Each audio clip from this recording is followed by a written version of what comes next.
Bonjour et bienvenue dans la mise à jour du renseignement de Stylo News. Nous sommes le 30 mars 2026 et notre regard se porte aujourd'hui sur la Méditerranée, une région en pleine ébullition. Effectivement, ce matin, on observe une convergence de plusieurs crises. Et cette situation est en train de transformer la région en un véritable point chaud à l'échelle mondiale. Avant d'aller plus loin, un mot sur notre partenaire. Cette mise à jour de renseignement est rendue possible grâce à ProWave AI, qui sont les développeurs de la plateforme Stylo News et de Stylo Intellops. Et justement, pour marquer leur premier anniversaire d'opération, ProWave AI propose une offre toute spéciale pour les nouveaux abonnés à Stylo News.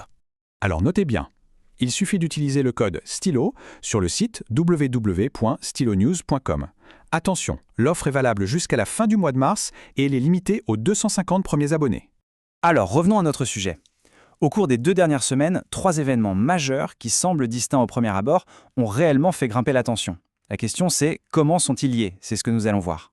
Le premier élément, c'est une menace environnementale, et pas des moindres. Il s'agit du méthanier russe, l'Arctic Méthagaz.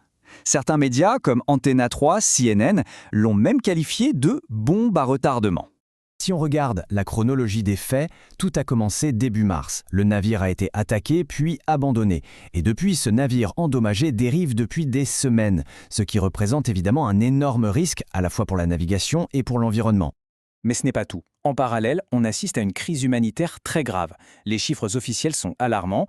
On parle de plus de 600 migrants décédés ou portés disparus depuis le début de l'année, rien que sur cette route de la Méditerranée centrale. Et comme si la situation n'était pas assez tragique, elle a été aggravée par un Medicane récent, le cyclone Harry. Cet événement a causé des pertes catastrophiques, avec au moins 1000 migrants supplémentaires portés disparus. Alors, face à ces crises, on doit se poser la question, qu'est-ce qui se cache derrière tout ça? Pour vraiment comprendre l'ampleur de la situation, il faut analyser les forces sous-jacentes qui sont à l'œuvre. L'un des principaux facteurs, c'est l'instabilité en Afrique du Nord. La Libye en particulier est au centre des préoccupations. Cette situation a des conséquences directes, on le voit bien, sur la sécurité de tout le flanc sud de l'Europe. En effet, les renseignements indiquent que la Libye sert de plaque tournante logistique pour de nombreux réseaux, qu'ils soient militants ou affiliés à des puissances étrangères. C'est un couloir de transit pour les groupes terroristes et les contrebandiers qui opèrent depuis le Sahel.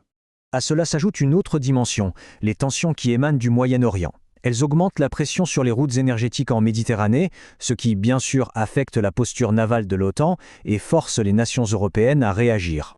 Alors, comment les pays de la région réagissent-ils? Eh bien, les principaux décideurs ont commencé à prendre des mesures stratégiques assez distinctes. Regardons ça de plus près.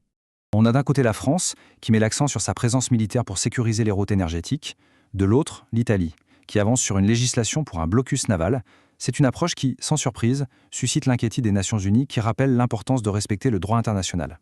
Toute cette convergence de facteurs nous amène donc à nous projeter un peu. Plusieurs développements semblent probables à court terme. Voici les points qu'il faudra surveiller de très près. D'abord, bien sûr, la mise en œuvre de la législation italienne sur le blocus naval.